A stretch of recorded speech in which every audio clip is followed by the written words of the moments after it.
ഇവിടെ അനധികൃതമായിട്ട് ഇവർ കയറി ഗേറ്റ് കെട്ടിക്കൊണ്ടിരിക്കുന്ന ഞാൻ വന്നത് ഞങ്ങളുടെ വന്നത് ഈ ഗേറ്റ് കെട്ടാൻ വന്നത് ഓർഡറിൽ എവിടെ കയറാൻ പാടില്ല ഒന്നും കാണിച്ചു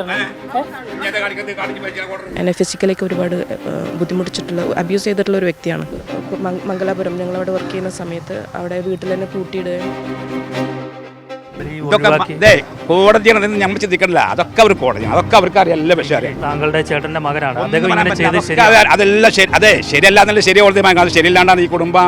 ഫാമിലിയിലുള്ള പ്രശ്നങ്ങൾ, അവരുടെ ഉപ്പാക്ക് എൻ്റെ മേലെ താല്പര്യമില്ലായ്ക, അതേപോലെ സ്വർണം, സ്വത്ത് കുറവ്, ഭംഗി കുറവ്, ഇങ്ങനെയൊക്കെ പറഞ്ഞിട്ട് കുറേ അനുഭവിച്ചിട്ടുണ്ട്. സാർ 100 പവൻ സ്വർണ്ണം തന്നിട്ടാണ് എന്നെ കല്യാണം കഴിച്ചിട്ടുണ്ടായിരുന്നത്. 2013.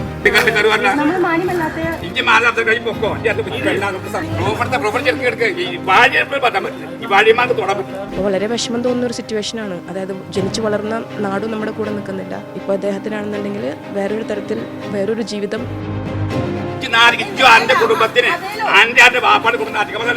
എല്ലാവരുടെയും കാണുകയല്ലേ കല്യാണം. എല്ലാ കാര്യത്തിനും കോടതിയാണ്, അല്ലല്ല ആരും സപ്പോർട്ടല്ല പെടുന്നത്, ഈ കുടുംബ സപ്പോർട്ടല്ല. സ്ത്രീക്ക് ഇങ്ങനെ ഒരു പ്രശ്നം വരുമ്പോൾ നിങ്ങളുടെ മഹല്ല് കമ്മിറ്റി അല്ലെങ്കിൽ നിങ്ങളുടെ ബന്ധുക്കളൊക്കെ കൂടെ നിൽക്കണ്ടേ?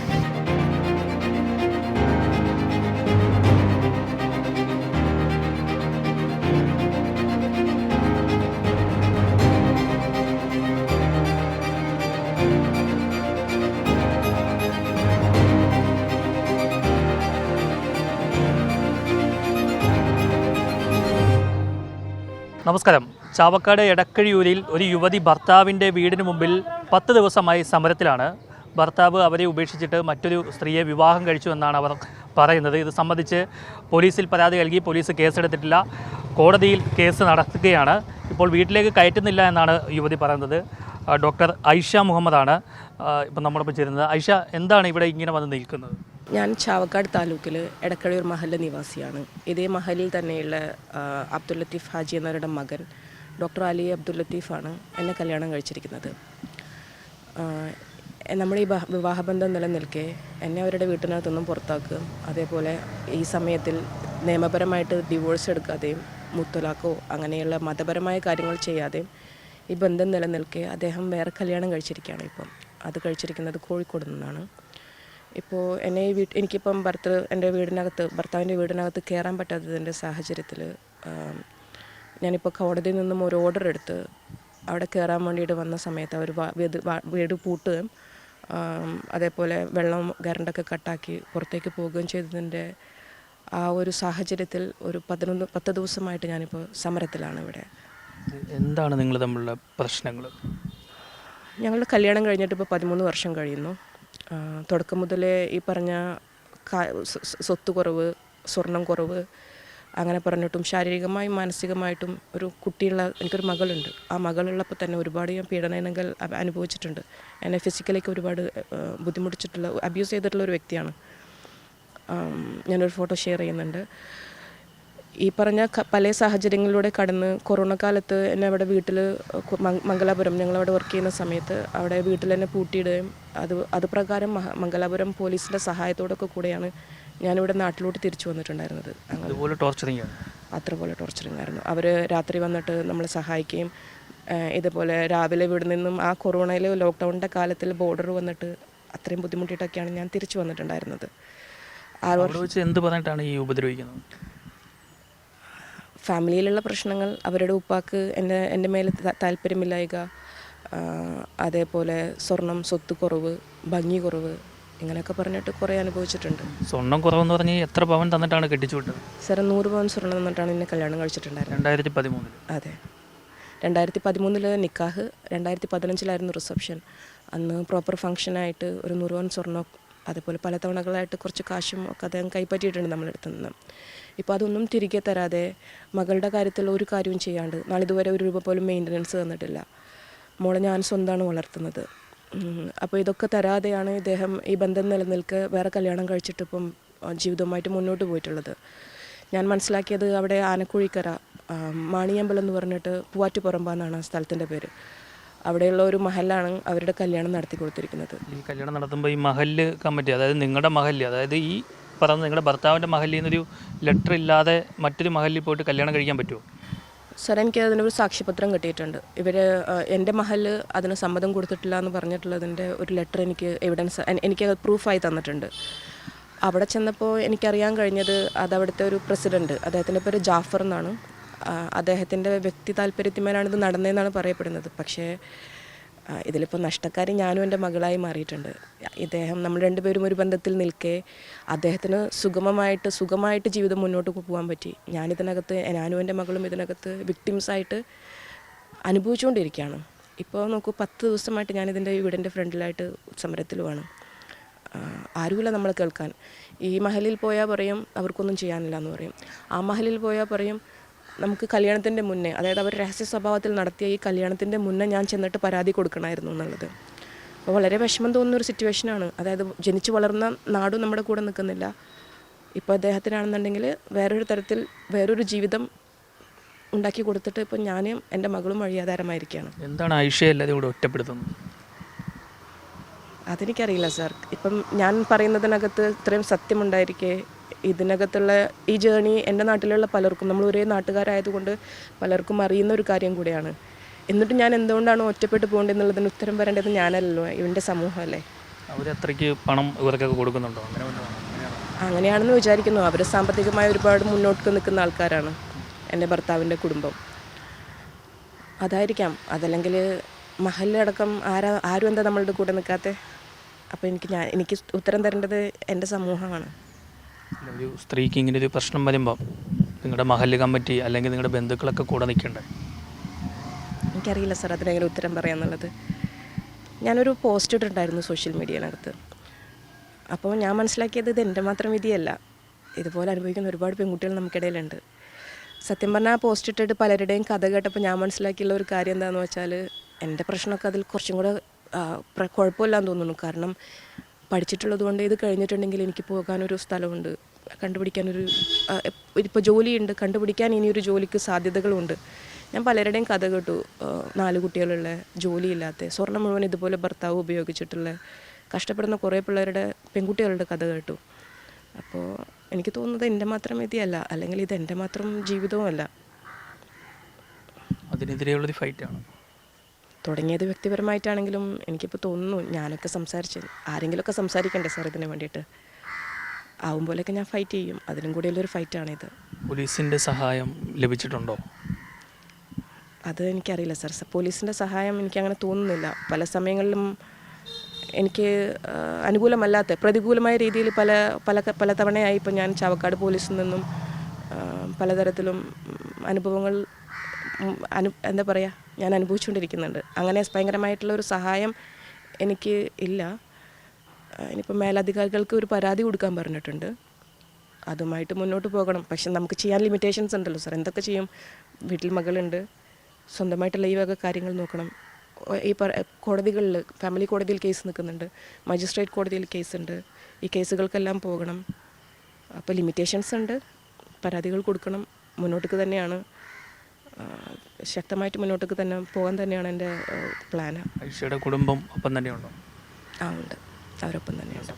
ഉണ്ട്. പൊതുസമൂഹത്തോട് എന്താ പറയുക? ഇതെൻ്റെ മാത്രം വ്യക്തിപരമായിട്ടുള്ളൊരു പ്രശ്നമായിട്ട് നിങ്ങൾ കാണരുത്. എനിക്ക് തോന്നുന്നത് ഈ മുസ്ലിം സമൂഹത്തിനകത്ത് 2ാം വിവാഹം ഞാൻ മനസ്സിലാക്കിയെടുത്തോളം ഒരു പ്രോപ്പർ ഗൈഡ് ലൈൻ, എസ്റ്റാബ്ലിഷ്ഡ് ആയിട്ടുള്ള ഒരു ഗൈഡ് ലൈൻ മേലൊന്നുമല്ല ചെയ്യുന്നത്. ഓരോ മഹലുകളും തോന്നും പോലെയാണ് കാര്യങ്ങൾ ചെയ്തുകൊണ്ടിരിക്കുന്നത്. ഇതിനകത്തൊക്കെ ഒരു അച്ചടക്കം വരേണ്ട സാഹചര്യം അതിക്രമിച്ചിട്ടുണ്ട്. അതിലുപരിയായിട്ട് ഇങ്ങനത്തെ ഗ്രീവൻസസ് ഉണ്ടെന്നുണ്ടെങ്കിൽ അതിലത്തെ ഇപ്പോൾ എല്ലാ കല്യാണത്തിലെയും 2ാം വിവാഹം പുരുഷന് സാധ്യമാകുമ്പം അതിലെ പെണ്ണിനെ കേൾക്കാൻ ഒരു ഇടയില്ലാതാവുന്നത് അതൊരു അരാജകത്വമാണ്. ഞാൻ പറയണ അനീതി എന്നുള്ളതിനപ്പുറത്തേക്കാണ്. എന്തെങ്കിലുമൊക്കെ ഇതിനൊരു ഓർഡറൊക്കെ വരണം. പൊതുസമൂഹം ഇതിൽ ഉണർന്നാലല്ലേ ഇതിനകത്ത് മാറ്റങ്ങളൊക്കെ വരുള്ളൂ. അതോടൊപ്പം ഞാൻ ഒരു കാര്യം പറയട്ടെ. ഞാൻ മനസ്സിലാക്കിയെടുത്തോളം ഒരു മുസ്ലിം രാജ്യത്തിൽ വർക്ക് ചെയ്തിട്ടുള്ള ഒരു എക്സ്പീരിയൻസിൽ ഞാൻ പറയട്ടെ, ഇസ്ലാമിക് ലോസ് ഫോളോ ചെയ്യുന്ന ആ നാടുകളിൽ ഇതിനൊക്കെ കൃത്യമായിട്ടുള്ള ഗൈഡ് ലൈൻസ് ഉണ്ട്. അപ്പോൾ നമുക്കൊരു പെണ്ണിന് പോകാൻ സ്ഥലങ്ങളുണ്ട്. ഇവിടെ നമ്മളെ മഹലും കേൾക്കില്ല, അവരുടെ മഹലും കേൾക്കില്ല. കോടതിയിൽ പോയിട്ടുണ്ടെങ്കിൽ ഈ ഇപ്പോഴത്തെ നിയമ സാഹചര്യത്തിൽ നമ്മുടെ പ്രശ്നങ്ങൾ പറഞ്ഞ് നീതി കിട്ടാൻ എത്ര വർഷങ്ങൾ കാത്തിരിക്കണം. അപ്പോൾ ഒരുമിച്ച് നിന്നിരുന്ന ഒരു ബന്ധത്തിനകത്ത് 2 വ്യക്തികൾക്ക് 2 നീതി, അതെങ്ങനെയാണ് സാർ ശരിയാവും? അദ്ദേഹം ജീവിതമായി മുന്നോട്ട് പോയി, ഞാൻ ഇനിയും വർഷങ്ങൾ കോടതിയിൽ കിടന്നിട്ട് നരകിച്ചാലാണ് എനിക്കൊരു നീതി കിട്ടുക. സമൂഹം അറ്റ്ലീസ്റ്റ് നമുക്കിടയിൽ നമ്മുടെ വിശ്വാസികൾക്കിടയിലും അതുപോലെ നമ്മുടെ സമൂഹത്തിനിടയിലും അടിയന്തരമായിട്ടുള്ള മാറ്റങ്ങൾ ഇതിൽ വരണം. എനിക്ക് വേണ്ടിയിട്ടും മറ്റുള്ള പല പെൺകുട്ടികൾക്കും അതിലുണ്ടാകുന്ന കുട്ടികൾക്കും വേണ്ടിയിട്ട്. ഇനി എന്താണ് ആവശ്യം? എൻ്റെ സ്വർണം, എൻ്റെ കുറേ സ്വർണ്ണം അദ്ദേഹത്തിൻ്റെ കയ്യിലുണ്ട്. ഒരു 100 പവൻ സ്വർണ്ണമുണ്ട്, 15 ലക്ഷം രൂപയുണ്ട്. അത് തിരികെ കിട്ടണം. ഇപ്പോൾ സംസാരിച്ച് വന്ന സമയത്ത് ശരിക്കും നഷ്ടപരിഹാരം അർഹിക്കുന്ന ഒരു വ്യക്തിയായിട്ട് നഷ്ടപരിഹാരം ചോദിക്കാനൊന്നും നമുക്ക് സാഹചര്യം ഇല്ലാണ്ടായിരിക്കുന്നു. നമ്മുടെ അവകാശങ്ങൾ തന്നെ തിരിച്ചു തരുന്നില്ല. പിന്നെ എൻ്റെ മകളുടെ കാര്യത്തിൽ ഒരു കൃത്യമായ തീരുമാനം. മോൾക്കിപ്പോൾ 10 വയസ്സായി. കഴിഞ്ഞ 6 വർഷക്കാലമായി ഞാൻ ഒറ്റയ്ക്ക് ആ കുട്ടീനെ വളർത്തുന്നത്. മകളുടെ കാര്യത്തിലൊരു തീരുമാനം വരണം. മകൾക്ക് വേണ്ടിയിട്ടും അയാൾ ഒന്നും ചെയ്യുന്നില്ല? ഇല്ല സാർ, ഒന്നും ചെയ്യുന്നില്ല. ഈ കസ്റ്റഡി സമയത്തിൽ കൊണ്ടുപോയിട്ട് കാണിക്കുന്ന ആ ഒരു സോഷ്യൽ മീഡിയയിലെ പ്രഹസനം അല്ലാതെ എൻ്റെ മോൾക്കൊരു 50 രൂപ പോലും അദ്ദേഹം ചിലവിന് തരുന്നില്ല. ഡോക്ടർ അലി ഇപ്പോൾ എന്താണ് ചെയ്യുന്നത്? എവിടെയാണ് ജോലി? അദ്ദേഹം ഒരു MD പാത്തോളജിസ്റ്റാണ്. മുന്നേ ജോലി ചെയ്തിരുന്നത് KM Cherian institute of medical സയൻസസിലാണ്. അദ്ദേഹം ഇപ്പോൾ അവിടെ വർക്ക് ചെയ്യുന്നില്ല എന്നാണ് എനിക്കറിയാൻ കഴിഞ്ഞത്. ഇപ്പോൾ ഇവിടെ വർക്ക് ചെയ്യുന്നതെന്നുള്ള അറിയില്ല. ഒരു 6-7 മാസക്കാലമായിട്ട് എനിക്ക് ഇദ്ദേഹത്തിനെ ഒരു തവണയാണ് കാണാൻ പറ്റിയിട്ടുള്ളത്, ചാവക്കാട് പോലീസ് സ്റ്റേഷനിൽ വെച്ചിട്ട്. കോടതികളിലൊന്നും വരാറില്ല. സാർ, അബ്യൂസസ് എന്ന് പറഞ്ഞിട്ട് എന്ത് പറഞ്ഞിട്ടുണ്ടെങ്കിലും ഞാനതിൽ ഫിസിക്കലി ഉണ്ട്, ഇമോഷണലി കുറക്കാലം, ഇപ്പോഴും ഫൈനാൻഷ്യലി, സോഷ്യലി. ഇപ്പോൾ നോക്കൂ, എൻ്റെ ഒരു പ്രശ്നം പറഞ്ഞിട്ട് ഞാനിപ്പോൾ സമൂഹ മാധ്യമത്തിൽ വന്ന് സംസാരിക്കുന്ന രീതിക്ക് എത്തുന്ന സമയത്ത് സാറിനെ തന്നെ അറിയില്ല അതിൻ്റെ ഉത്തരങ്ങൾ. മടുത്തിരിക്കുന്നു. പക്ഷെ നമുക്ക് തളരാൻ പറ്റില്ലല്ലോ, പൊരുതിയനല്ലേ പറ്റുള്ളൂ. നിങ്ങളൊക്കെ എന്നെ മിണ്ടാതിരിക്കുന്നേ? ആരെങ്കിലും ഇപ്പോൾ നമുക്ക് വേണ്ടി സംസാരിക്കാം. നിങ്ങൾക്ക് അവർ പറഞ്ഞതിലൊക്കെ സത്യം അല്ല, സത്യം പോട്ടെ, ന്യായം ഉണ്ടെന്ന് തോന്നുന്നുണ്ടോ? അതെ, നിങ്ങളിപ്പോൾ കേട്ടു. നിങ്ങൾക്കിപ്പോൾ എന്താ തോന്നുന്നത്?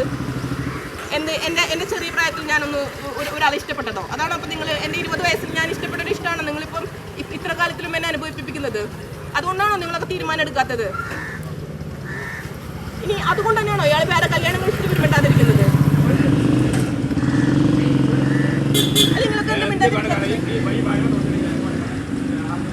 എന്തൊക്കെയാണ് ഈ പറയുന്നത്?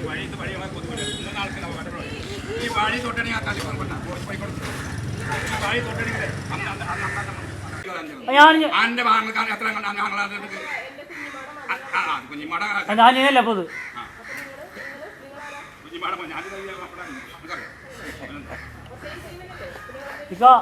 എന്തെങ്കിലും ലോജിക്കുള്ള കാര്യം സംസാരിക്കുക.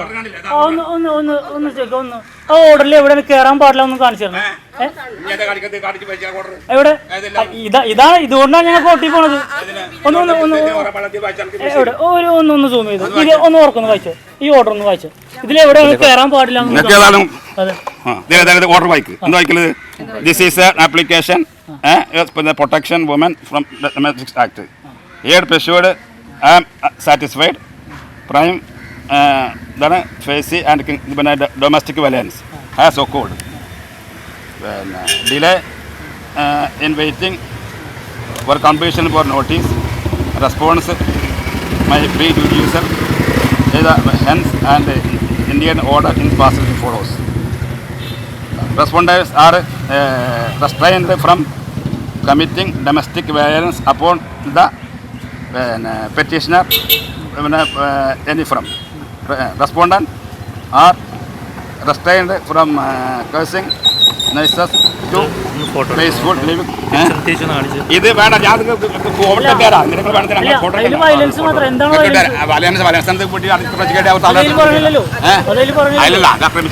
കോടതി പറഞ്ഞില്ലേ?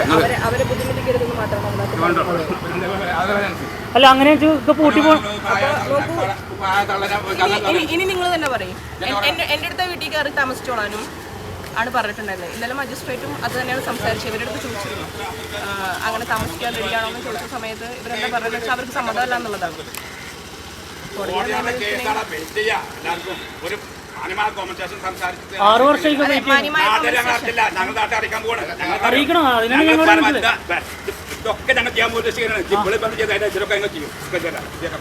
ഞാനും കാത്തിരിക്കുകയാണ്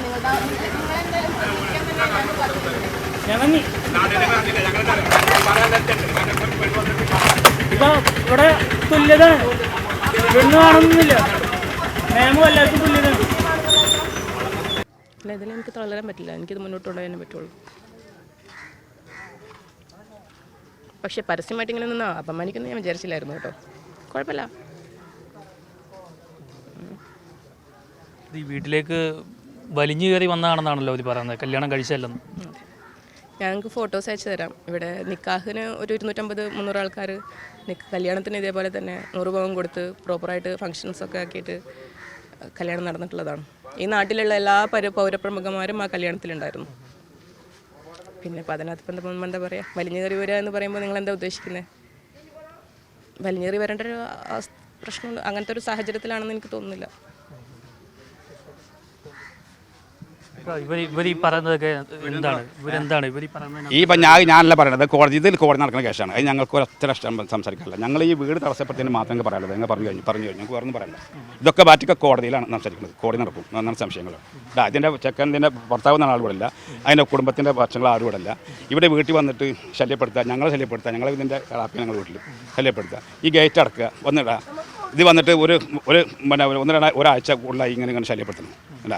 അപ്പോൾ നിങ്ങൾ സത്യങ്ങൾ നിങ്ങൾക്ക് ന്യൂസ്മാർ അങ്ങ് കൊടുത്ത നിങ്ങൾ വിളിച്ച് വരുത്തിയെങ്കിൽ എക്സ്പെൻസ് ഒന്ന് വിളിച്ച് വരുത്തതും. അപ്പോൾ നിങ്ങൾ അപ്പോൾ ഞങ്ങളെ വിഷയം എന്താ, ഞങ്ങൾക്ക് ഇതിൻ്റെ വിഷയം ഇടപാടില്ല. ഇതൊക്കെ കോടതിയാണ്, നമ്മൾ ചിന്തിക്കണില്ല. അതൊക്കെ അവർ കോടതിയാണ്, അതൊക്കെ അവർക്ക് അറിയാം, എല്ലാ വിഷയം അറിയാം. ഒന്നും കോടതിയുടെ കാര്യമല്ല ഞാൻ കുറിച്ച് നമുക്ക് പറയാനില്ല. അത് അവർ നിയമ നടപടികൾ അവർ സ്വീകരിക്കും. താങ്കളുടെ ചേട്ടന്റെ മകനാണ്, അതെല്ലാം ശരി. അതെ, ശരിയല്ല എന്നല്ല ശരി കോടതി. അത് ശരിയല്ലാണ്ടാണ് ഈ കുടുംബം അംഗീകരിക്കാതെയും പറ്റാണ് അവർ കല്യാണം കഴിച്ചത്. അത് ആ ശരി അവർ ചോദിക്കുക. അതല്ല കോടതി ചോദ്യം ചെയ്യണം. എല്ലാവരുടെയും കാണുകയല്ലേ കല്യാണം, എല്ലാ കാര്യത്തിനും കോടതിയാണ്. അല്ലല്ല, ആരും സപ്പോർട്ടല്ല ഇവിടുന്ന്, ഈ കുടുംബം സപ്പോർട്ടല്ല, നല്ല സപ്പോർട്ടാണെന്നില്ലാണ്. ഇപ്പോൾ കല്യാണം കഴിഞ്ഞിട്ട് അവരെന്താ തമ്മിൽ തെറ്റി കഴിഞ്ഞപ്പോഴാണ് ഈ പ്രശ്നങ്ങൾക്ക് വരുന്നത്. അതിന് നമ്മൾ നിവർത്തിയില്ല. അപ്പോൾ ഒരു എന്ത് വശത്ത് ഇന്നത്തെ അവസ്ഥ എന്ന് പറഞ്ഞാൽ, പിന്നെ ഇവിടെ വന്നു കഴിഞ്ഞാൽ എന്തെങ്കിലും പ്രശ്നങ്ങൾ വന്ന് പിന്നെ ഒരു പെണ്ണിനെ വെച്ചാൽ പെണ്ണിൻ്റെ ഭാഗത്താണ് റേറ്റുന്നില്ല ധാരണ. അപ്പോൾ പെണ്ണ് ഒരു വിചാര കുറ്റം അറിയിച്ചാൽ, അല്ലെങ്കിൽ ഒരു പെണ്ണ് ഒരു സാമ്പത്തിക അറിയിച്ചാൽ ഒക്കെ സപ്പോർട്ട് അവർക്ക് ജനങ്ങൾക്ക് എടുപ്പൊക്കെ ഉണ്ടല്ലോ. ജനങ്ങൾക്ക് മുന്നിലൊക്കെ സപ്പോർട്ട് ചെയ്യുന്ന ദിവസങ്ങളോളം ഇപ്പോൾ നടക്കണം. ഞങ്ങൾക്ക് മറുപടി കണ്ടില്ല. ഇത് കൂട്ടിയിട്ട് ഇത് ഫോട്ടോ വന്നപ്പോൾ ഞങ്ങൾ നിർത്തിയത്. ഞങ്ങൾ കോട്ടൺ കാര്യങ്ങളൊക്കെ അവിടെ തന്നെ ഞങ്ങൾ അന്വേഷിക്കാം. അത്രേ ഉള്ളൂ. എന്തായാലും അലിയുടെ കുടുംബം പറയുന്നത് ഈ ഗേറ്റ് പൂട്ടുന്നതിനെ ചൊല്ലിയാണ് ഇത്തരത്തിലൊരു തർക്കമുണ്ടായെന്നാണ്, അല്ലാതെ അവർക്ക് മറ്റ് പ്രശ്നങ്ങളില്ലാതെ കോടതിയിൽ നടക്കുന്ന കേസാണ് എന്നാണ് അവർ പറയുന്നത്. പക്ഷേ എന്തായാലും ഐഷ ഈ പ്രതിഷേധ സമരവുമായി മുന്നോട്ട് പോകുമെന്നാണ് പറയുന്നത്. തൻ്റെ കുഞ്ഞിന് ഇനി അങ്ങോട്ടുള്ള ജീവിതം അത് സേഫാക്കണം, മാത്രമല്ല അന്ന് 100 പവനാണ് സ്ത്രീധനം കൊടുത്തതെന്ന് പറയുന്നു, അത് വേണം. പിന്നെ നഷ്ടപരിഹാരമായി അന്ന് കുറച്ച് പണവും കൊടുത്തിട്ടുണ്ട്, അതെല്ലാം കൂടെ ചേർത്തിട്ടുള്ള നഷ്ടപരിഹാരം വേണമെന്നാണ് ആവശ്യപ്പെടുന്നത്. നിയമപരമായി തന്നെ ഡിവോഴ്സ് നേടുകയും വേണമെന്ന് ഐഷ വ്യക്തമാക്കുന്നുണ്ട്. ചാവക്കാട് നിന്നും DK ദിലീപിനോടൊപ്പം R. പിയൂഷ്, മറുനാടൻ മലയാളി.